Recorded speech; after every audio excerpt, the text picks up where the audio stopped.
extrusion lines, and where he remains as president. Keith taught extrusion for various organizations, including the Society of Manufacturing Engineers and the Society of Plastics Engineers, for more than 20 years. Keith is the author of many papers on extrusion, including a best technical paper, and has written chapters in 2 books on extrusion of pharmaceuticals. He has 5 extrusion patents, probably more now, on technologies that include compounding, surge suppression, and intermittent encapsulated co-extrusion. The topic of his paper this morning is the molecular homogenizer, novel, surprising results. Please welcome Keith Luker.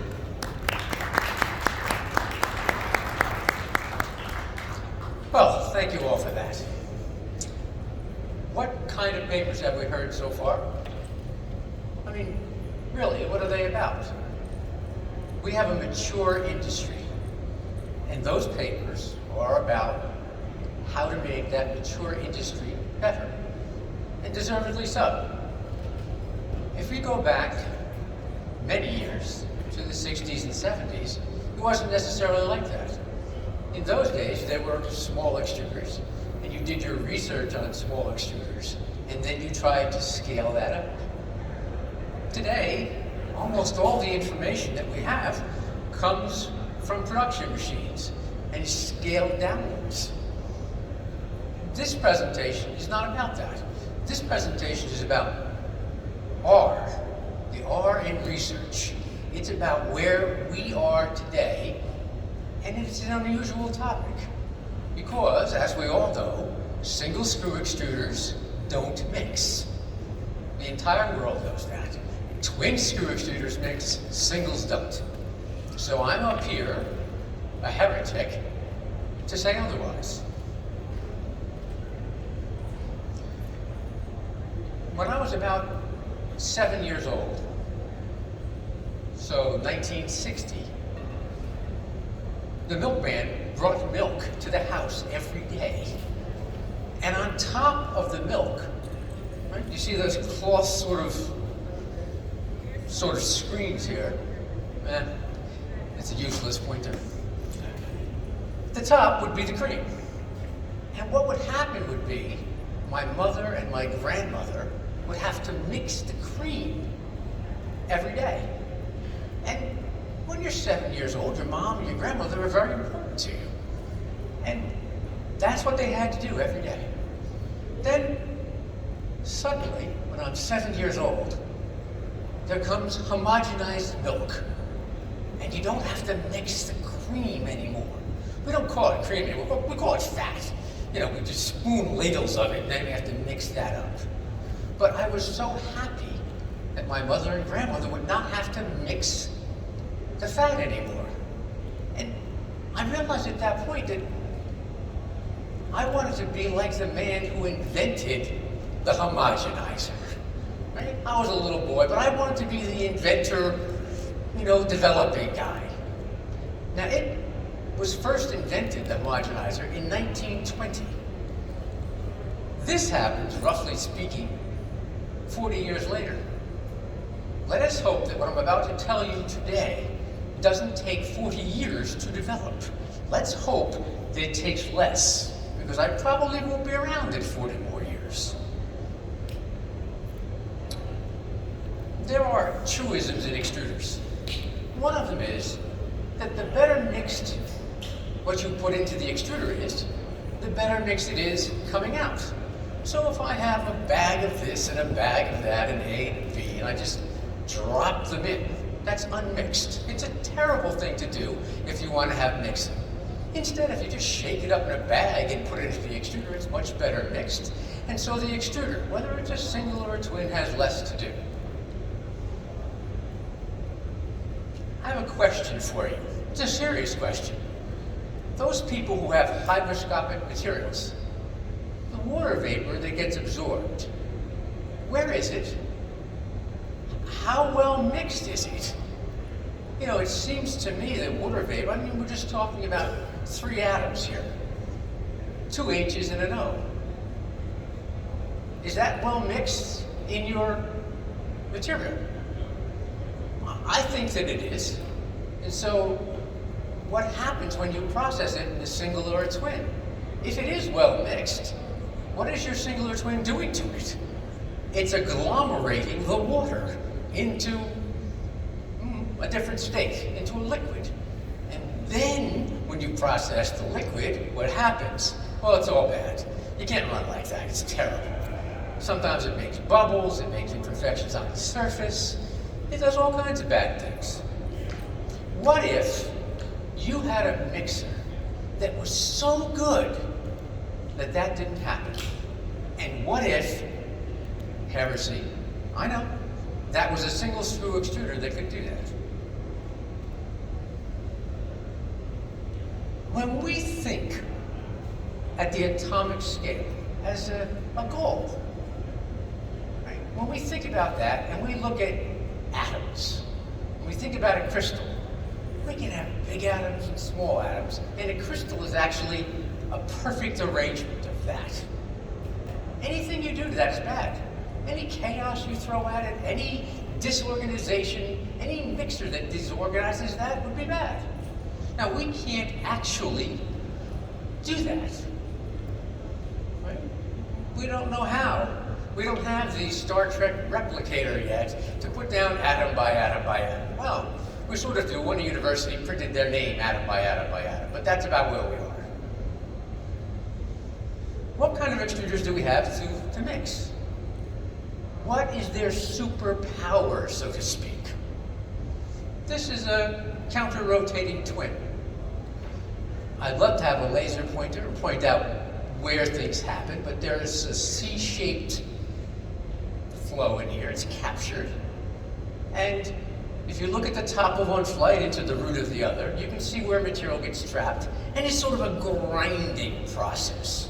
But that trapped C shape, 100% of it gets processed the same way. It's an organized system here. It's not bad from that point of view. Compression, when you push two things together, that's a useful thing if you want to compress and grind. Often, though, elongation is better. So if I associate this with a superhero, this would be Hulk, right? What does Hulk do? What is he told to do in the Avengers in New York? Hulk smash! Yeah, that's what that does. Smashes things. And it's very good at smashing. 100% of what you put in. However, that's not necessarily the way most twins operate. Most twins stretch things out. And that's how they mix. If we have a pile of stuff here and we pull all the pieces apart, those pieces get further apart. And that's why elongation is generally a better tool. What kind of extruder does that? Well, that kind. A co-rotating twin. In a co-rotating twin, both screws go in the same direction. There's a very well-known figure-8 flow. It starts to go into the middle, can't quite get there because it fits closely. The other one comes up, and you can sort of see the stretching that takes place. However, it's not as good as we would like. So what do? We put in those things in the middle, which are what? Those are kneading blocks. You see them on the right. That's the way they operate. And then you look at how much material is at the kneading block intersection. How much is in there? Of the total? 5%? Be generous, 10%? Whatever. Doesn't matter. Most of the material's not there. Most of the material's in that green area going right on by. Well, we don't like that, so we put in some reverse flights there to try and hold it there. But at the end of the day, it's a very good mixer up to a point. But if I want to mix water molecules, no way. No way.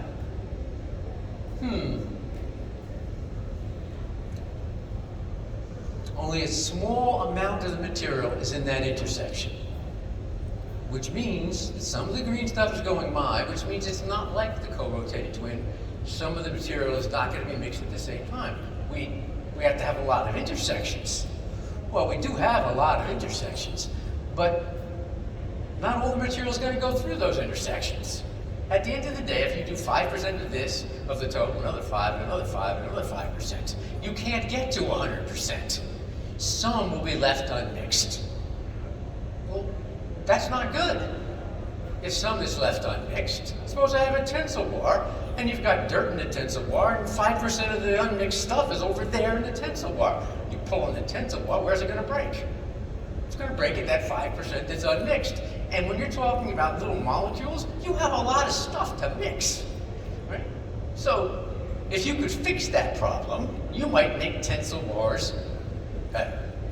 Well, how do we do our physical tests? Well, there's all kinds, but that might solve certain kinds of problems. It's not only distributive mixing that has to be done, of course. Of course. There we go. I'm not even going to try to go back. Yes, I am. Okay. When we look at the red and yellow up there, what does it mean? It means different intensities of mixing. When you do the math, the mixing isn't even. Well, if we're trying to mix in an orderly fashion, the kind of fashion that made that crystal a perfectly orderly fashion, that's bad. So this mixer is a disorderly mixer. And what we want is a mixer that can put, well, atom by atom by atom. We're not going to do that. But we want a more orderly mixer generally if we're going to mix very well. Last type of extruder we have to look at is the single screw. Everybody here knows singles can't mix. I know. We have the single screw invented in about 1897, so you've got more than a century of people who know it can't mix very well. I get it.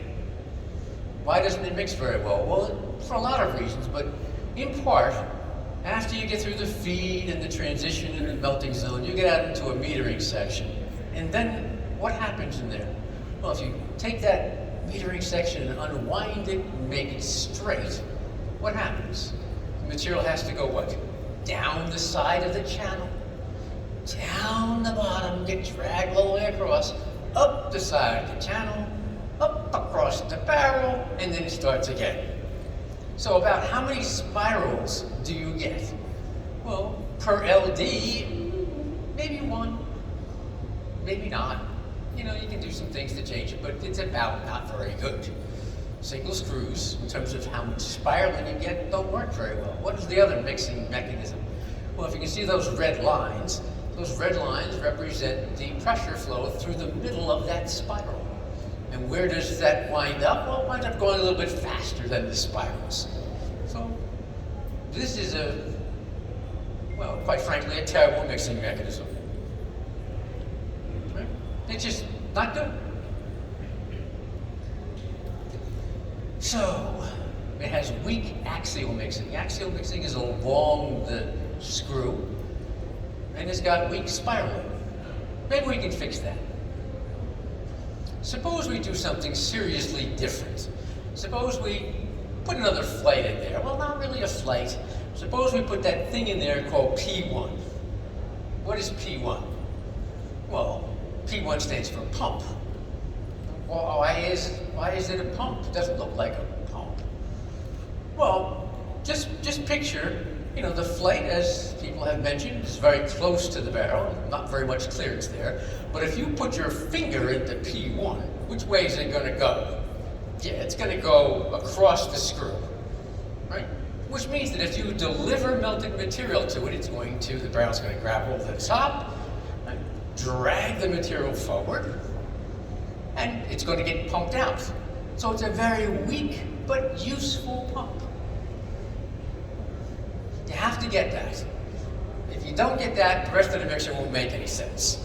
P1 is a pump. All right. What else has to happen? Suppose that we limit the input flow. Seriously limit it.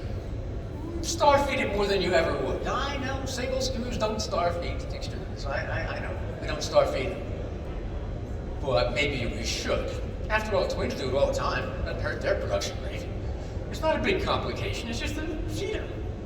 Right? Now, think of that little red circles there.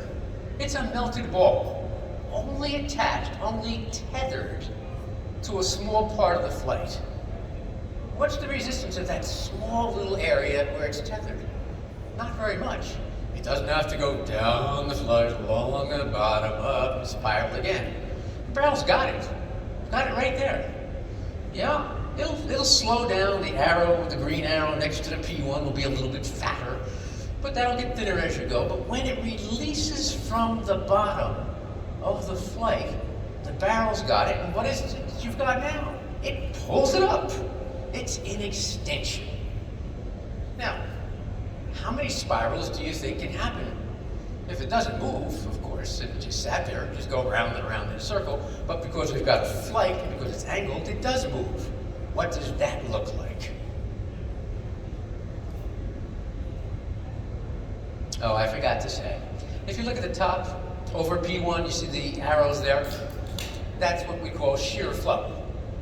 Right? It sticks to the screw, the P1 a little bit when it tries to go across, and the barrel's got it. And that's your typical shear. But what kind of shear is it? There's no pressure flow to push through it. Pressure in general in mixing is a bad thing to have. The more you have, the worse it gets.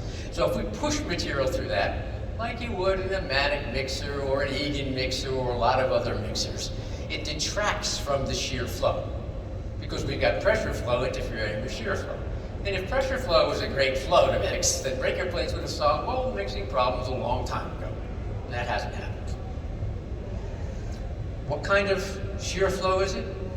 Well, there's no pressure going in, so it's like what we draw on a piece of paper for shear flow. There's no interference. When we push stuff through a P1 gap like we do on a mixer, what happens to our temperature? Well, it goes up. It'll probably go up here too, of course, if you've got molecules rubbing on molecules, but it won't be as much. It'll be limited. Now, we're going to lay out that screw, lay it out flat. We're going to have a set. What's a set? A set is a C1, P1, C2, P2, C3. C means channel, P means pump. Right? Not that hard. But now what's going to happen? That P, that pump, right, is going to pump a consistent amount of material out. We're going to start feed at the inlet a certain amount. The first part drags a little bit away, and then it takes it forward. Takes it in the cross-axial direction. Right? Meanwhile, it's going down the channel, which means that it's going to spiral. That's interesting, because it looks like you're going to get a lot of spirals in a very short distance. Eventually, the pump, P1, will pump it all away. When we think about that, at the large diameter, that large diameter will go around a number of times. But at the small diameter of the flow, it will go around many more times just because it's smaller. And that's not that hard to calculate. All of this is very orderly. There's no disorder here. We're not throwing chaos at it. Everything looks like it just happens and just continues to happen for everything that we put in.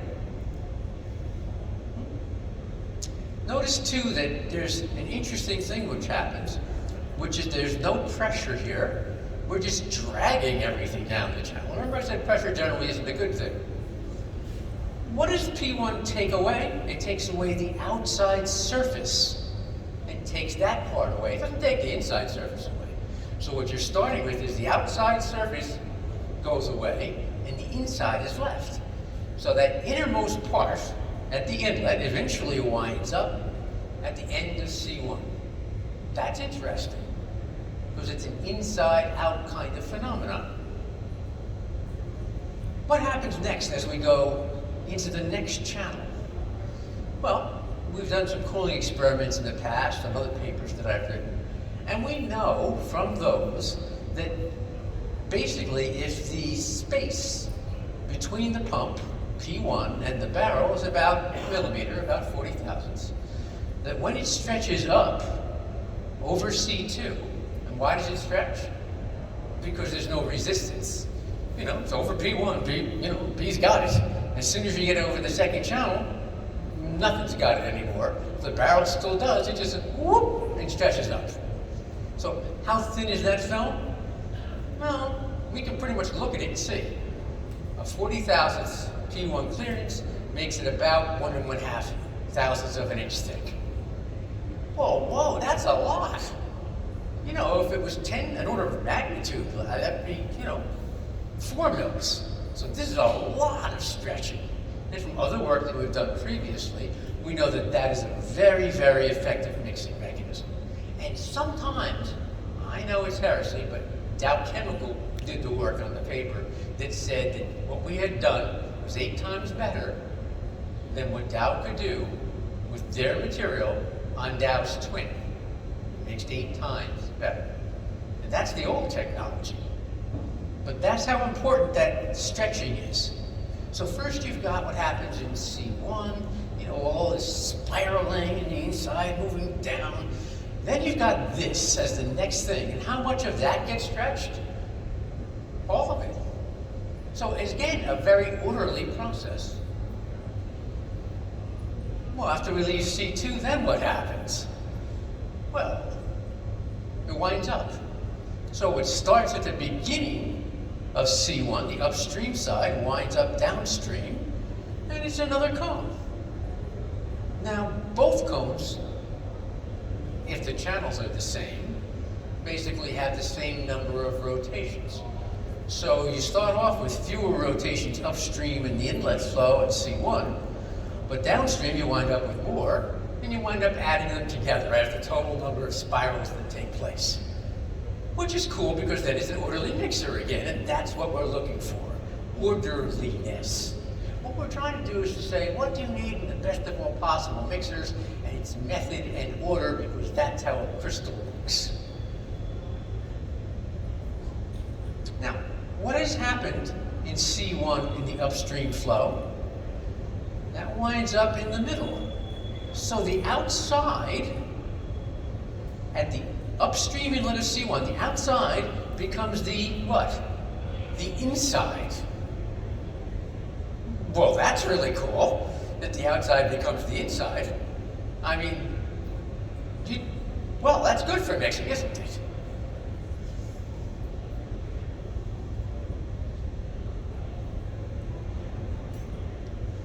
What else can happen here? Well, you can do cool things, I suppose.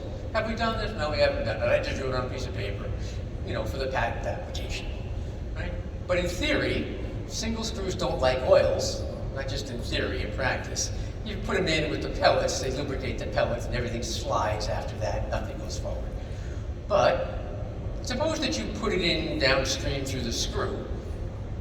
What happens in C3? Well, it just winds everything up, just winds the spiral up. And the oil, if you had an oil there, might go in between the top surface, which the barrel has still got, right, and the rest of it. Just sort of wind up in the spiral. It's not just oil.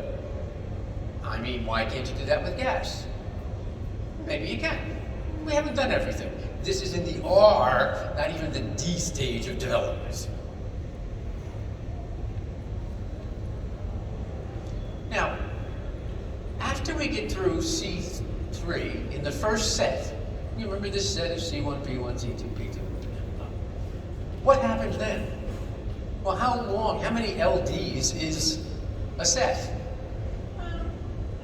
2 LDs maybe? And how many sets of those 2 LD mixers do we have on this mixer? 5. So every time the first set, which is now mixed, how much? Well, a lot. Because how many spirals are created in C1 and C3 and then the stretching in between? Well, that's a lot of mixing. And we have some numbers. We'll go through that in tomorrow's paper. But it's a lot. It's like a couple orders of magnitude. Well, if the first mixer does, because of the spiraling and the downstream flow and the inversion, does 10 times as much mixing in terms of what you would normally see in a single. And if you have, 1.4 mil film in between, well, that's like 10 times 10, which is 100. Well, wait, if that thing does 100 times better than a standard single screw and you put it through 4 additional mixers, how much, don't you get down to a really small size pretty quickly? And the total, actually, that we did had 7 mixers altogether. So that's a kind of an interesting thing, that you can get down to the size of something so well mixed that you might have interesting effects. Well, so what? What does the damn thing do? Well, Rancaster's a little tiny company, just one guy. But so far we've put those materials in wet. We didn't bother drying them. Same PMMA, PVA, polycarbonate, PET, and we don't see any bubbles. We had to find a way to figure out how to measure the mixing on this thing. Because when you're mixing big things, that's a problem because I don't know how to measure it when I don't have any equipment, right? But this starts to measure where we are. I mean, if you don't see a single bubble at all, well, that's kind of impressive. This has gotten to be easy. By easy, I mean we're not working at this very hard. We're not changing temperatures. We're not getting everything exactly right. We put in a standard set of temperatures.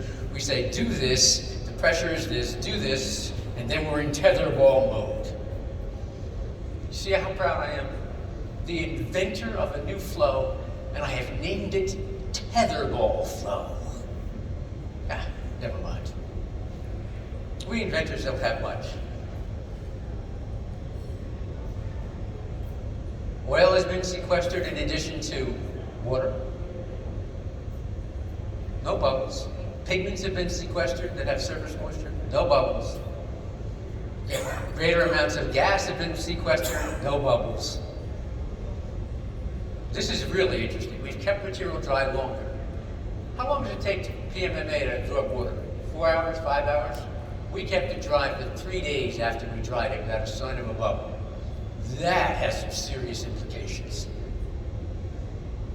We did reactive extrusion where the customer claimed we might have turned the polymer into 1.5% gas, and when we did that, we had no bubbles when we used it as a vent.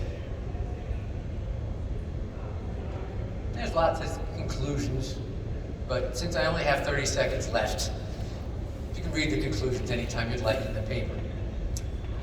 Do we have any questions? Jim will allow me an extra minute.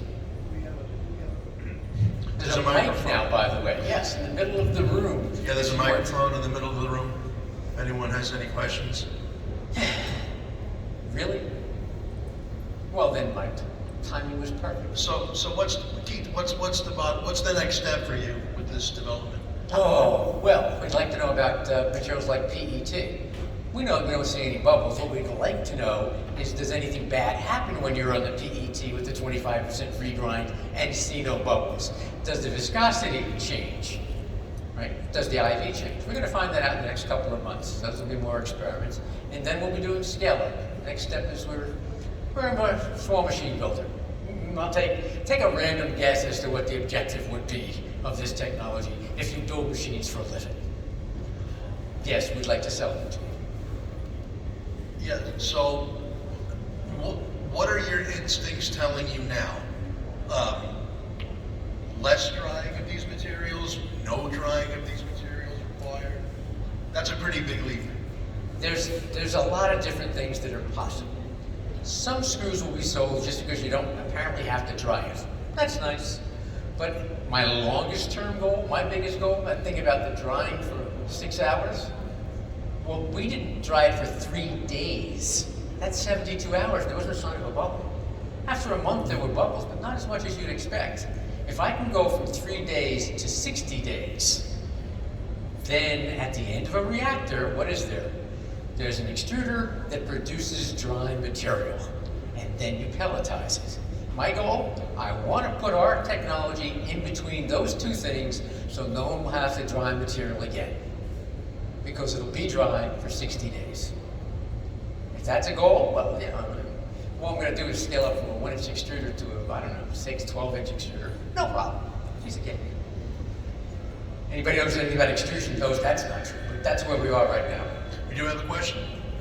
Yeah. How soon before or you think you can sell something, and what diameter screws are you talking about? All this work was done on a 1-inch extruder. We can sell those right now. There'll be two versions. One will be the version that we use where we put pellets. The other version will be a melt input. For obvious reasons, I think you can put this on the end of a twin and make it better.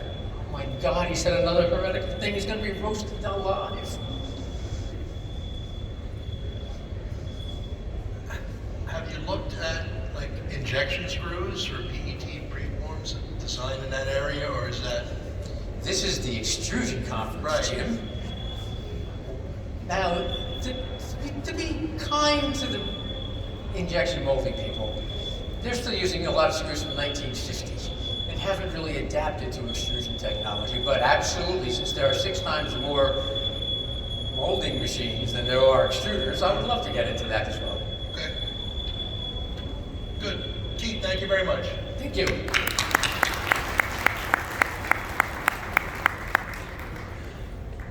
Our next presenter